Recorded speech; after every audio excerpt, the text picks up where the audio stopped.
আসসালামু আলাইকুম দর্শক। কথায় বলে মাছের রাজা রুই আর শাকের রাজা হলো পুঁই। তো আমরা অনেকেই জানি না এই যে শাকের রাজা পুঁই শাকের গাছ থেকে কীভাবে অধিক পরিমাণে শাক সংগ্রহ করা যেতে পারে। এই কৌশলটা আমরা অনেকেই জানি না। আপনারা দেখতে পাচ্ছেন যে পুঁই শাকের গাছটি শুধু কি লিগলিকে লম্বা হয়েছে, অর্থাৎ এর যে পার্শ্বীয় কুড়িগুলো রয়েছে এই পার্শ্বীয় কুড়িগুলো থেকে কোনো কুড়ি বিকশিত হয় নাই, ফলে এখান থেকে অধিক পরিমাণে শাক আমরা সংগ্রহ করতে পারবো না। এর কারণ হচ্ছে এই পুঁই শাকের কুশিটির মধ্যে অক্সিন নামক এক ধরনের হরমোন উৎপন্ন হয়।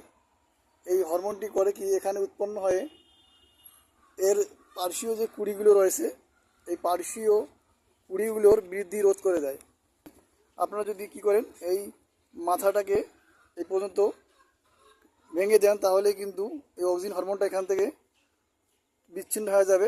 ফলে পার্শ্ব কুড়িগুলোর থেকে নতুন কুড়ি বিকশিত হবে এবং এইখান থেকে অধিক পরিমাণে পুঁইশাকের নতুন ডালপালা গজাবে।